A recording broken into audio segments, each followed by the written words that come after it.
she's living in Europe? Macron był gotowy wziąć udział w takiej debacie. We have this pleasure. Tak. Mieliśmy w trójkę rozmawiać. Aha. Wszyscy nie chcą się zgodzić. Ciekawe. Good morning, everyone.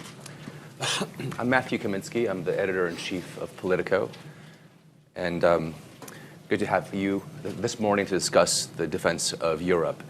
On a small personal note, I started off 30 years ago as a journalist in Vilnius, looking at the Baltics, spent the next 3 years in Ukraine, then went to the Balkans. At the time, it seemed like we were settling a lot. There were some certainties that were put in place, and much has changed. But there is so much uncertain right now. Europe is in the midst, it's entering its second year of the biggest ground war since World War II. The Balkans seem like everything is not right there. A lot of question marks over the future of the Western alliance. We have a terrific panel this morning to try and talk through these challenges with Poland, with the leaders of Poland and Lithuania, our two countries that have led the way in the West's response to Ukraine. We have the leader of the Belarusian opposition, and Belarus has played a very central role here and is a very central piece in sort of deciding what kind of Europe will we have on the eastern flank. Portugal is one of the founding members of the North Atlantic Alliance, and we have the leader of North Macedonia, which is in a region which had caused a lot of trouble in the 90s, and I guess is now part of the thinking about what kind of Europe we have going forward.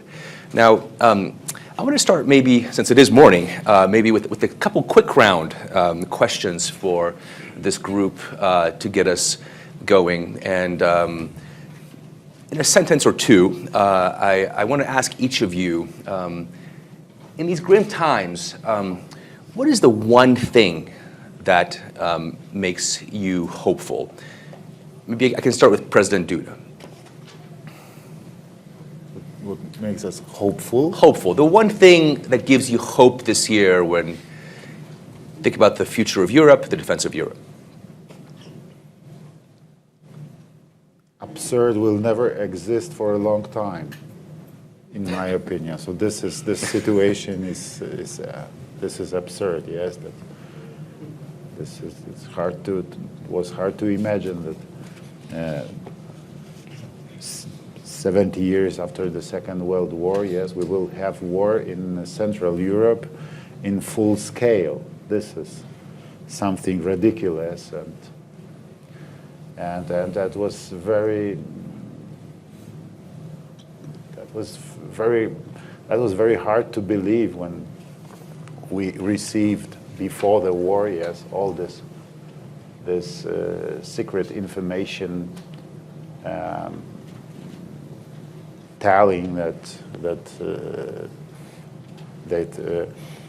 we would expect full-scale Russian invasion against Ukraine, yes, and that Ukraine will probably survive no more than 72 hours, yes, and that was something I remember I was counting those thousands of Russian military units, yes, and soldiers. Is it possible, yes, if you take into account the general number of Russian military forces, yes, and you have the information that Putin gathers some part of his military forces around Ukraine, yes, 160,000, 170,000, yes. Is it enough to invade whole Ukraine? Yes, if you take into account that this is a country 2 times bigger than Poland. Poland is 312,000 square kilometers. Yes, Ukraine is 2 times bigger. Yes, it's more than 600,000. Is it possible that they will occupy? Kaminsky said a sentence or two, please. So in the morning. Okay, but what's that's hopeful in a sense. It's very. Ukraine is still here. I don't want to. I don't want to. I'm sorry. It's too early morning. I don't want to speak about about hope, yes. I'm very happy that Ukrainians are so brave. And a day before the invasion, few hours before the invasion, when we both visited Kiev with President Gitanas Nauseda. Yes, we talked with Volodymyr Zelensky. He said to me, Andrzej, we are really ready. He said to me, we are really ready, and we will never survive. We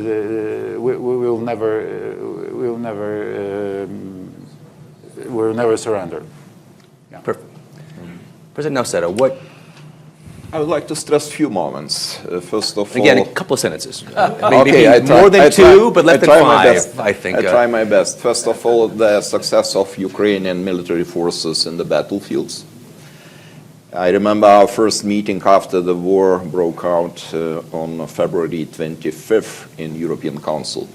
And there was direct connection with Volodymyr Zelensky, and you know the mood was that maybe it will continue 1 or 2 weeks, but not longer. And now we already approach 1 year anniversary, terrible anniversary, but 1 year anniversary of this war. The second issue is, despite our some disagreements, we stay united. I am talking about European Union and also other like-minded countries. And you see, we passed already 9 packages of sanctions. Sometimes with certain exemptions that trying to take into account the specificities of some countries. But even having quite difficult situation, we were able to stay united. And this unity is productive. There are 2 kinds of unity. Unity which is just cannot produce anything, and unity which is still productive. It leads us to the decisions. So those 2 moments, I think, they are very important, and if we will be able to increase the support to Ukraine, first of all in military sense of this word, I think the victory will be there, and this is not so long way to go. Super. President Penderovsky. 2 sentences? Yes. You know, the situation is completely desperate. Speaking about the European continent, we have multiplying crises simply reinforcing each other. There is no too much room for hope. But I will take the solidarity being shown on the unprecedented levels among the European partners and transatlantic bond, which has been never stronger in a decades. I will take the hope from last year as the point of departure for hope for this year. Thank you. Thank you. And as for me, I think that unity of democratic countries and decisiveness of countries gives me hope. And I know that, for example, Belarusians, they have already ripe for democratic changes in our country, and they will stand for these changes till the end. And I'm grateful that there are such leadership as Polish leadership and Lithuanian leadership that show example for other countries how to deal when enemy is knocking to your doors. So I'm really grateful for opportunity for Belarusians to participate in this new security architecture of our region, and I hope that not only politicians but ordinary people realize that a lot depends on them, and they open their doors and their hearts for all those who are looking for defense, who are looking for support. Perfect. Mr. Bueno, you come from the other side of the continent, a little bit more peaceful side. But I'm going to say more or less the same ideas that from the East. So coming from the South, the hope comes from this sense of unity. And it's unity of purpose, unity around our values, our European values that are pluralism, diversity, rule of law, reject of the war as a way of settling disputes. And we are all looking towards the future. Our future is European integration and these European values, and we are rejecting those that look toward the past, a very dark past in Europe, the spheres of influences, walls, fences. So this is the real hope. You know, I was going to ask, as a follow-up, a quick round question, what worries you the most? But I think we got from all of you kind of a sort of hint of the worries. You did all speak about the unity of the alliance and the unified response. And not to put a too negative light on this, but I wonder, again, very quickly, where is the weak link? Where do you think that, how can this be undermined? What are you most worried about in terms of that unity staying in place? Starting from Yes, this side, yeah. I'm not afraid that this unity will be broken. I think that both in the Ukrainian crisis and before in the COVID crisis, we have realized that the best method is doing things together. And if we compare this and how we tackled the crisis in 2008, the financial crisis, that took 10 years to get out, we have all realized that being united, being together, we get better to the crisis, we get out of the crisis faster and in better shape, leaving less people behind. So the only thing that worries me not within is that outside there is someone that thinks in an old fashion that war and violence is a way to impose your ideas and to settle political disputes. Maybe another way to put it to you, like how would this, what is your worst case scenario for this year? Svetlana, I sort of, let me ask your sort of neighbor. Yeah. To you. Yeah. What really, I mean, again, I think all of you give a sense of, there is resilience among the allies, but what worries you the most? So, of course, I'm going to describe your ideal scenario. At the moment, I'm sure that Ukrainians, with the assistance and help of democratic countries, will win this war, and there will be changes, hopefully, in Russian administration. And so as we know that the fate of Ukraine and Belarus are intertwined, so I'm sure that the victory of Ukraine will be a new window of opportunities for Belarusian people to uprise again and to get rid of this dictatorship. So Belarus and Ukraine will be free, and we will become part of European family of countries, and in Belarus we will build democracy. In Ukraine they will restore their cities again with the help of the world, and everybody will be happy. It's an unusually bright view from our part of the world. But we live in reality, and I understand that there can be different scenarios, but we have to be prepared for everything. No, I have no concerns that the newly found unity and solidarity, not only pan-European but transatlantic, will not hold this year. It will hold. But to be realistic and to be honest with everybody, with the public, with you, I'm a bit concerned whether that will hold when the war in Ukraine is over. Of course, everybody would like that war to stop today. But, the logic of the states, the logic of the national interests of the states has always been for centuries and centuries to take a look of your backyard. If we are going again towards giving priority to the national interests of the states, then this newly found unity and solidarity will be gone. Why it is necessary, after the war in Ukraine is over, why it is really necessary, critical even, to hold this unity and solidarity, transatlantic bond, because we are seeing throughout the world, in some of the biggest countries in the world, that the authoritarian tendencies are on the rise. If democracies are not getting together, sticking together, respecting the same values, and fighting for them, sometimes literally fighting for them, then the autocracy will prevail. We have said last year when this war in Ukraine started, well before that in Belarus, that this is in essence the dilemma and battle between democracies and autocracies and outright dictatorship on the part of the Russian Federation today. So we have to be in full unity and in full solidarity after the war in Ukraine is over. That is necessary for the better world. President Nasser, I mean, they spoke sort of very sort of at a higher level, I wonder when you're thinking about the things that sort of concern you, is there anything more immediate or sort of specific that maybe comes to your mind? I will start first of all from saying that I am a strong believer that Ukraine will have this victory, and it will be a very important victory for Ukraine itself, but for all of us too. What worries me, you know, Putin realized that he was absolutely wrong by calculating some assumptions of this war, but he is desperate too.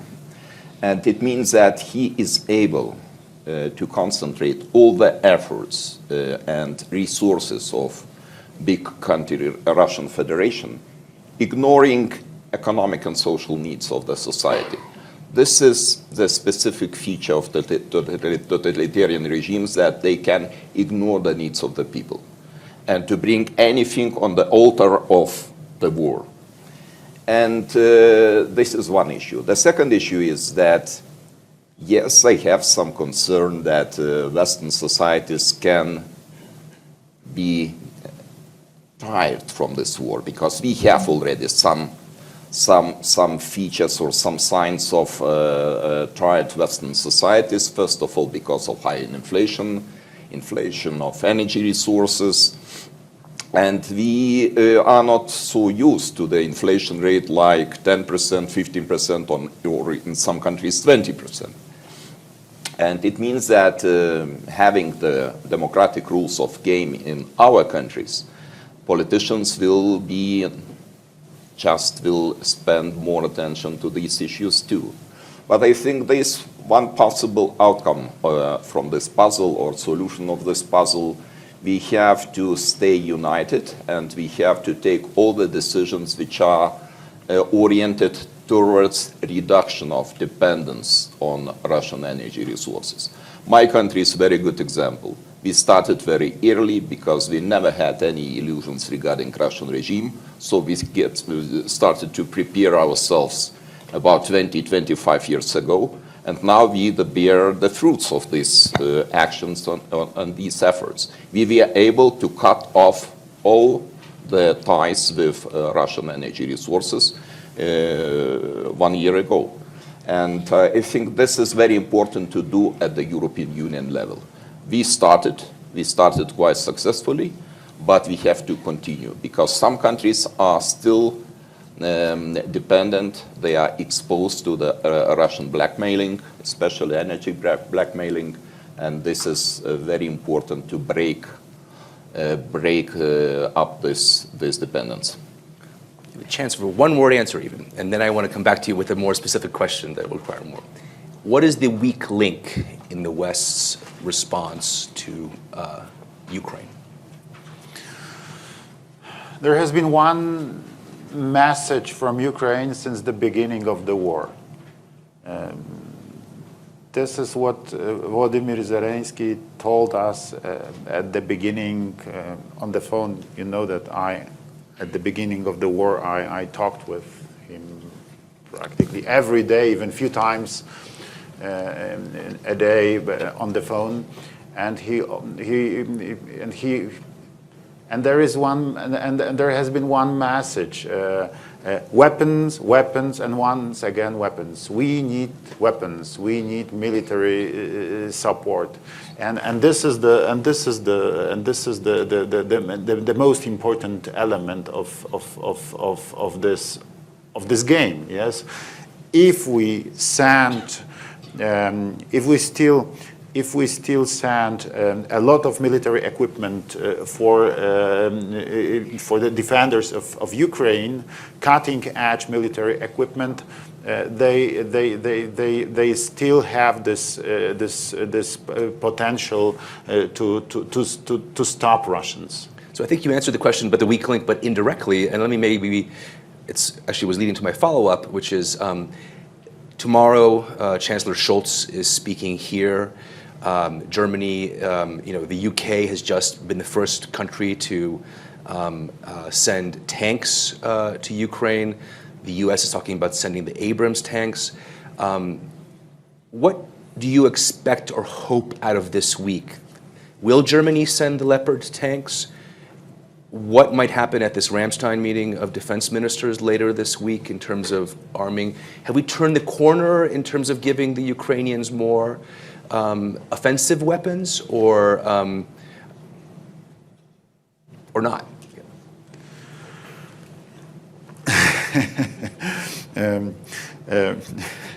5 days ago, I announced our decision about Leopard tanks. Yes, one company of Leopard tanks. It's about 14 tanks.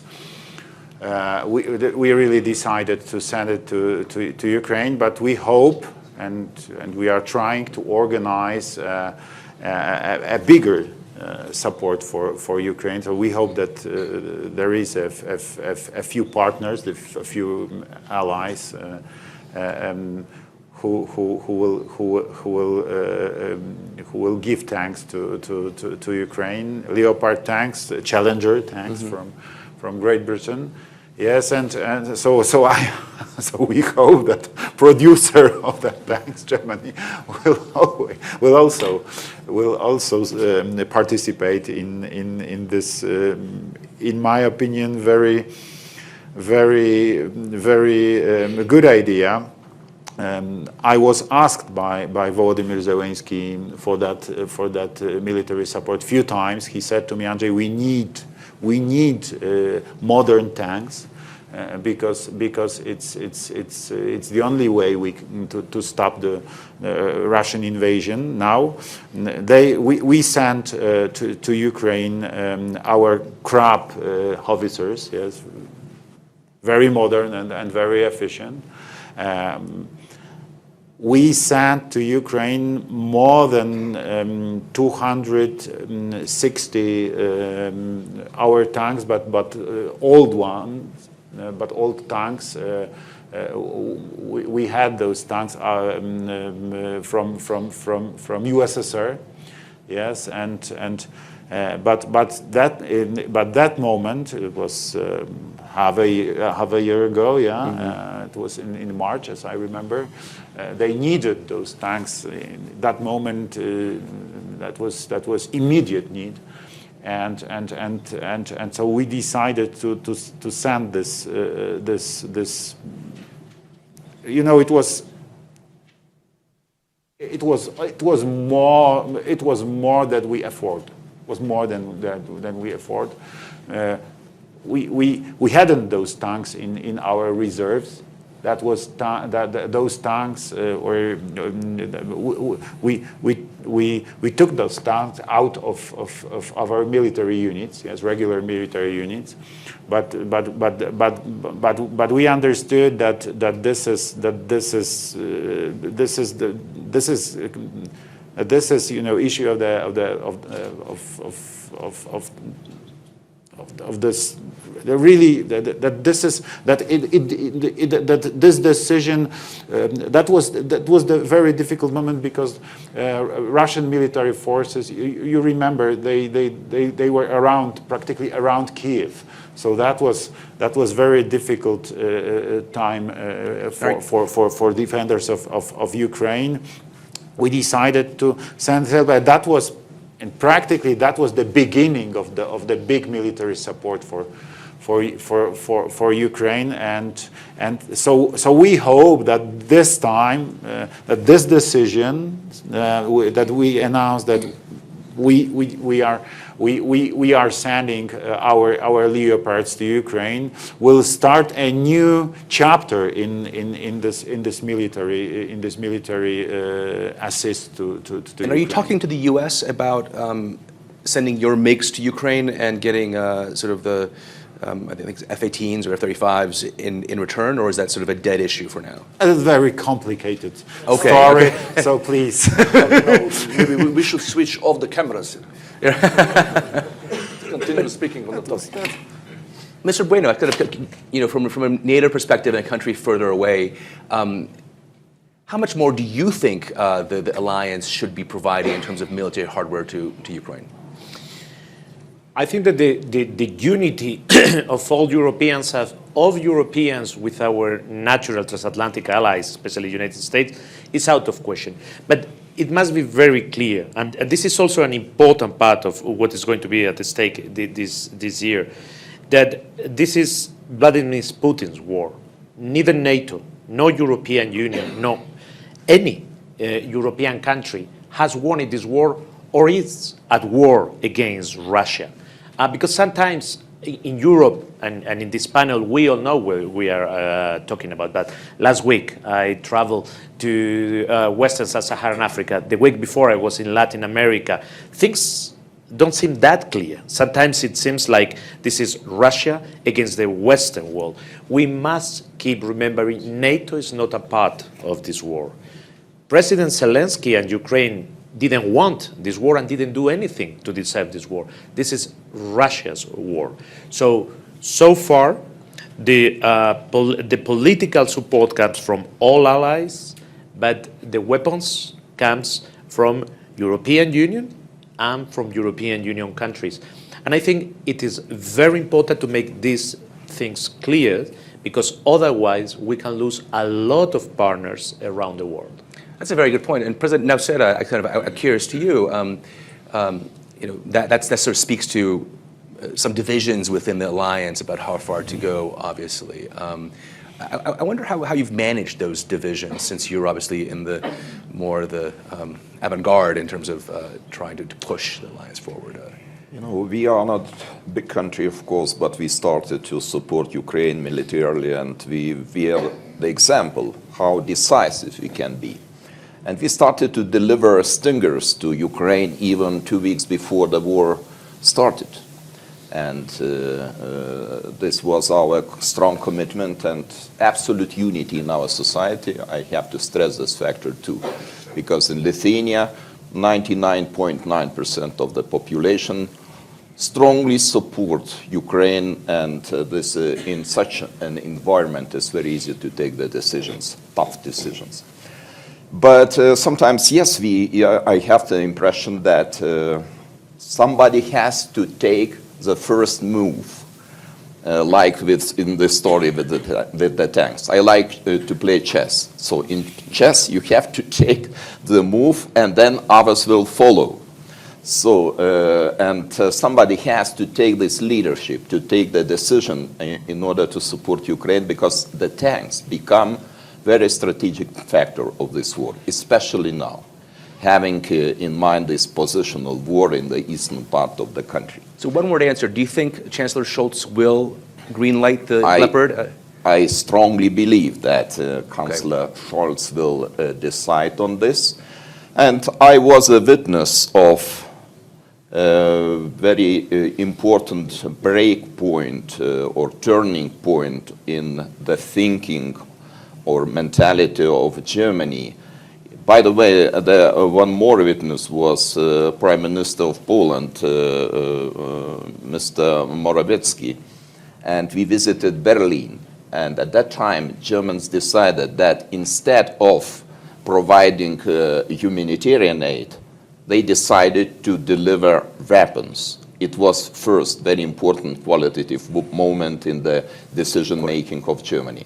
And now we are in the situation where there is more commitment needed, stronger commitment needed to deliver armored vehicles, tanks to Ukraine, and hope very much that our strong ally will do this. Right. Let me just change tack, if you don't mind. I want to ask President Tikhanovskaya if the elections were confirmed, as I guess a lot of people in the West hoped.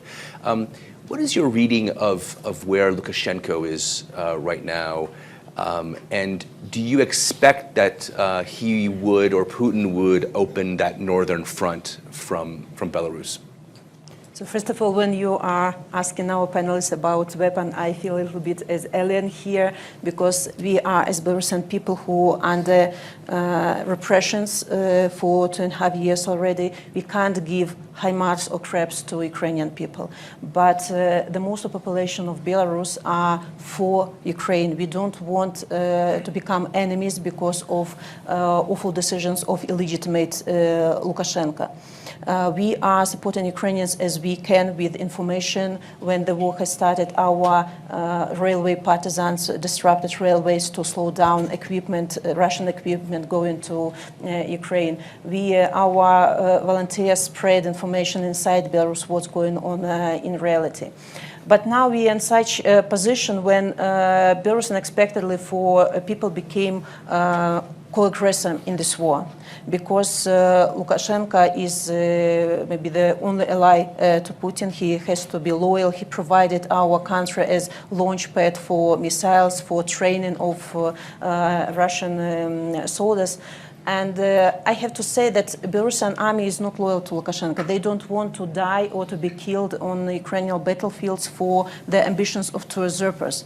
They don't want our nations, Ukrainian and Belarusians, to become enemies. And Lukashenko knows this, and that's why he's so insecure about sending Belarusian troops to Ukraine. Because our soldiers, even if they are sent, they could change the sides, they could defect, they could hide or whatever. But Lukashenko is welcoming all the Russian troops, all the Russian equipment, and for sure Belarus can be again and again used as aircraft carrier for Russians. The presence of Russian troops, the number is about 12,000 people at the moment, is for threatening Belarusian people, to control Belarusian people and to distract attention of Ukrainian troops from hotspots on the east to northern side. I know that Ukrainians are prepared for possible land attacks from the side of Belarus, but our task is to prevent such invasion. We are working very thoroughly with our Belarusian army, explaining what's going on, because they might be misinformed about this. So this internal explanation is very important in this issue. So we want the world to divide Lukashenko's regime and Belarusian people and to perceive us differently. Super. So one last question I want to pose, and then I'm going to open up to the floor. So please think about maybe things you would want to ask. President Penderovsky, we haven't talked about the Balkans that much, but there is some sort of notice on this, lower down on in the front page. We have a separate roundtable on 2 days from now about the Western Balkans. But tell me quickly, how worried should we be about what is going on in Mitrovica, what's coming out of Banja Luka? I mean, you're one of the newest members of NATO, and this obviously was a major preoccupation for the alliance in the 90s, early 2000s. Short overview. We have two fragile points, or hotspots, if you like, from time to time. In the Western Balkan region, this is Republika Srpska within Bosnia and Herzegovina, and north of the Republic of Kosovo. What Putin's regime is doing is, for years back, not only since the war in Ukraine started, but for years back, he is trying to provoke the people there in order to disrupt the integrity of these two countries. But realistically speaking, in the past year or so, Russian propaganda, fake news, political propaganda, hybrid threats, that kind of attacks has not intensified because Putin's regime is fully preoccupied to counter the Western alliance because of the war in Ukraine. But local actors, some of them who are not quite happy with the so-called peace agreements being reached in the 90s, are doing their part of the job. And they are from time to time provoking with inflammatory rhetoric then some disturbances in these two countries. My guessing is, and my judgment is, that if Russia will try to deflect somehow the attention of the West, again from Ukraine, which is the main theater of war and propaganda, of course, that the Balkan or the Western Balkan region is more prone to that than Baltics. So we should take care about that as an alliance, as a NATO alliance, and as a member states of the European Union or candidates for membership in the European Union, because it seems to me that the so-called soft spots in the whole pan-European security architecture right now, apart from Ukraine, of course, and that danger coming from Kremlin, in this direction is Western Balkan.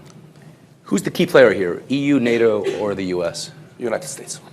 Interesting. With due respect to everybody else, and I've heard the Minister of Spain speaking about the European... Portugal. Sorry, Spain. Spain. Sorry, it's Portugal on the We share the Iberian Peninsula. I love my Portuguese colleague, but I'm still the Minister of Foreign Affairs. Okay, yeah. Yeah, speaking about Europe, only the European countries, or the European, very shortly, just to explain a bit more, said that only European countries are giving weapons to Ukraine. The most of the weapons, with due respect to everybody of us, my country, North Macedonia, is among the top 5 contributors in the military hardware to Ukraine, but the United States of America is leading the field. Perfect. Are there any questions from the audience? And please pose it as a question and do introduce yourself. I am part of the Global Shapers community, the WEF's youth delegation. You've all expressed your confidence in Ukraine winning the war, but my question to you is what needs to happen for Ukraine to win? Can Ukraine win with Putin in office, or does there need to be a change in the Russian leadership, and how ready you are? Sorry? No. We don't mention that Ukraine will win this war. We mentioned that Ukraine will not lose this war. So I mentioned Ukraine will win this war. Okay, second question. No, continue, please. Then the question is, for peace to come back to Europe, then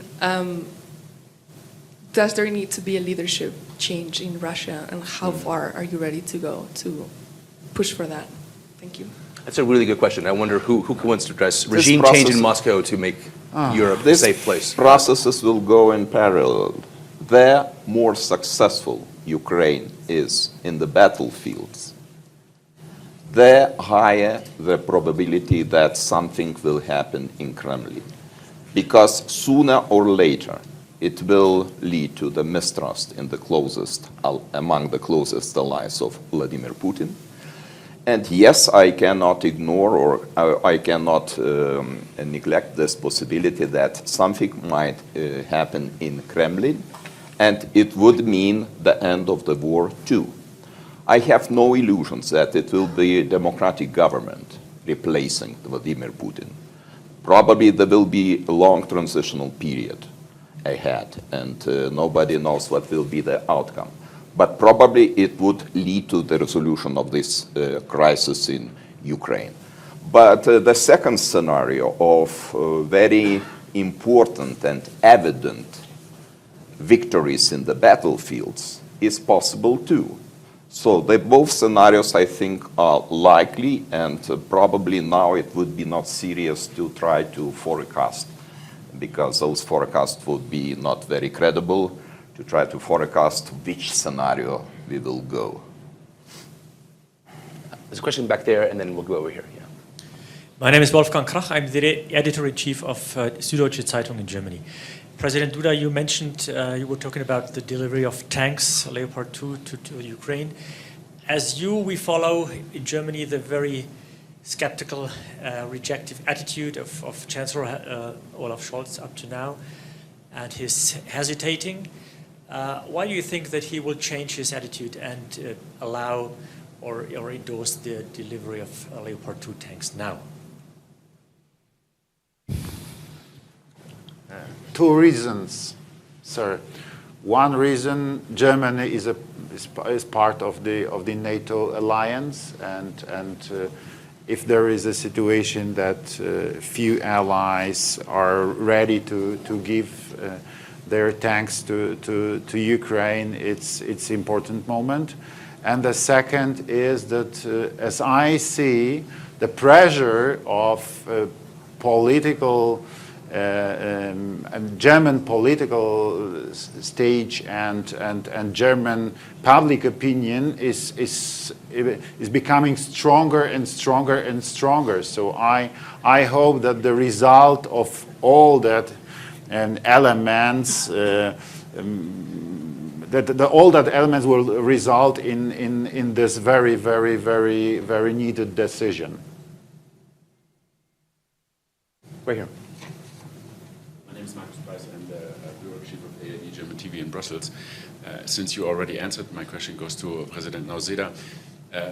Just the other way around, do you have any understanding why Germany, why Chancellor Scholz is so reluctant to be more decisive? You made such a strong case why tanks should be delivered. Do you understand why Germany is hesitant?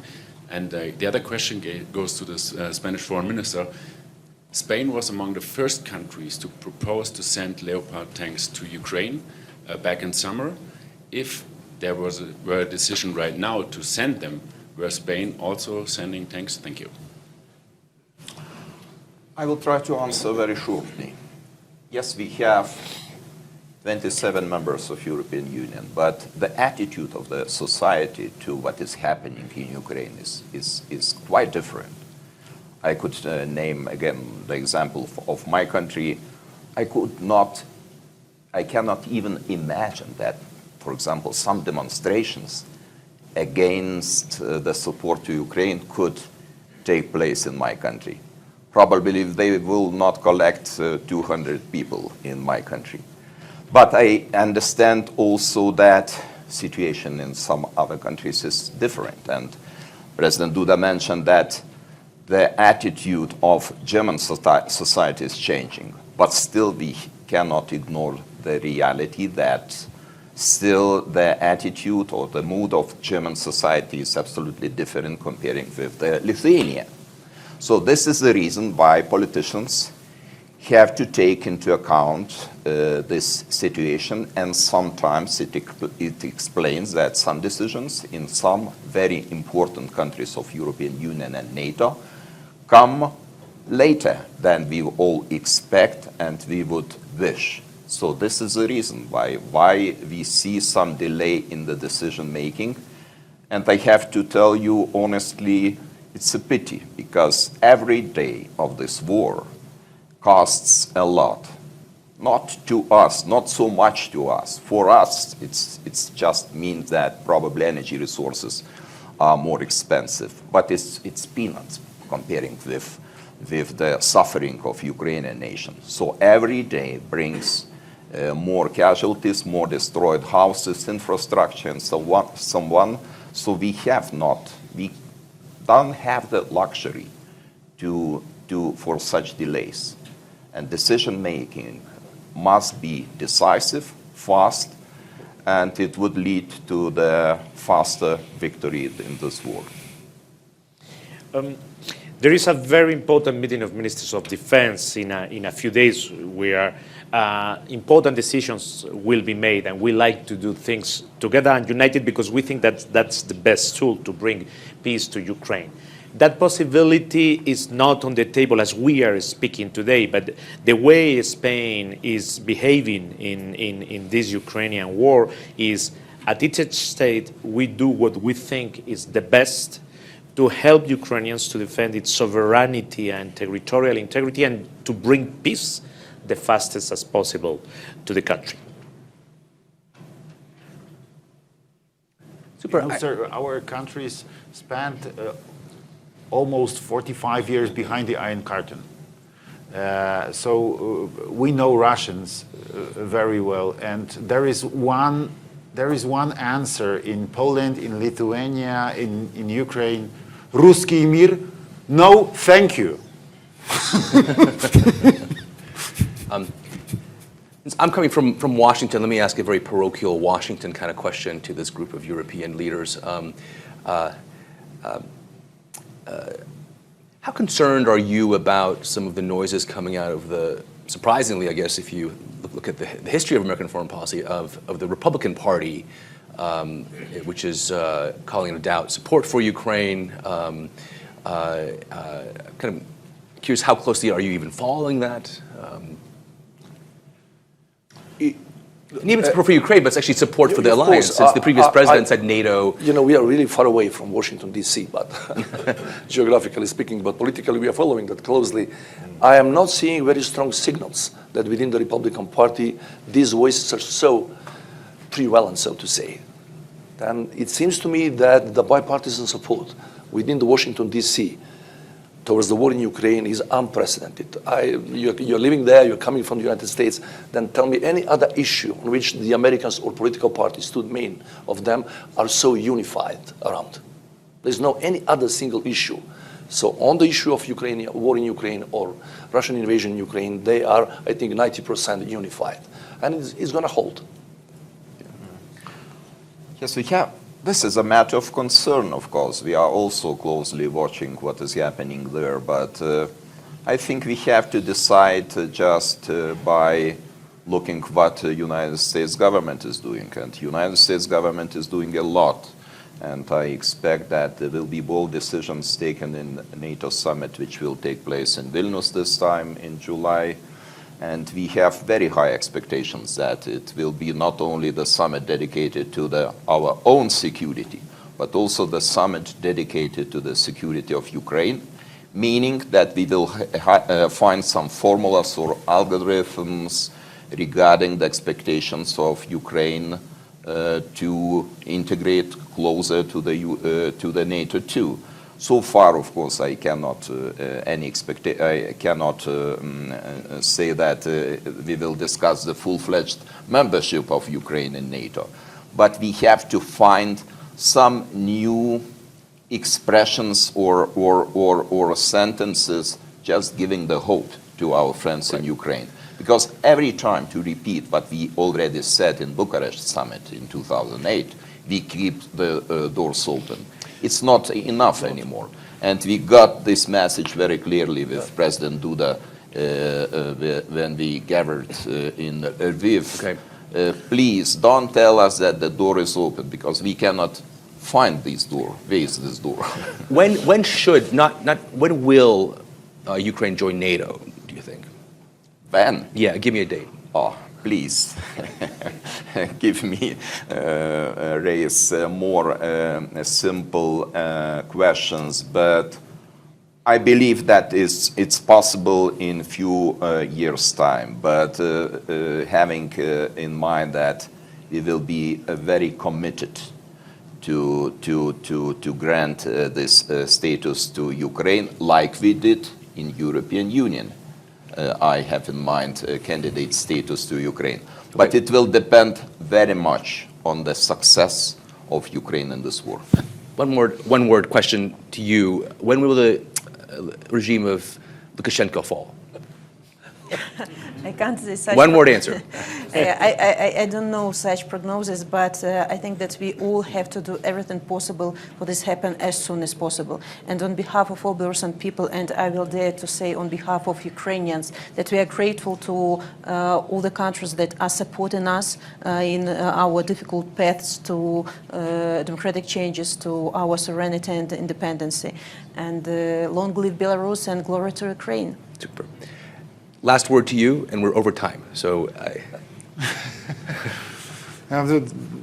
I always say we have to support Ukraine. This is the most important element. And of course, and the United States they have the key, the crucial role in that process. Yes, but you shouldn't underestimate the role of the rest of the NATO alliance, because it's much easier for American authorities, for the President Biden and the members of American administration to send next supplies, military supplies for Ukraine, if they can say, okay, but we help with the rest of the NATO, yes, because Poland sent military support to Ukraine, and this is more than $2 billion. Yes, it's a huge money for the country like Poland. I don't know. Great Britain sent tremendous military support to Ukraine. Yes, and even Lithuania. Lithuania is a small country, but they sent practically all their what's the Not all weapons. not all weapons, but Stingers, all your Stingers, Yes, all yes. your Stingers. Out You of sent stock. all your Stingers. Yes, there was a moment we sent practically all our Thunderbolt. You know this kind of weapon is against the aircraft. And so it's really a difficult situation, and we understand that. But this military support for Ukraine is a crucial element of how to solve this difficult situation. Super, thank you. On that note, thanks to all the leaders for coming this morning. Thank you so much.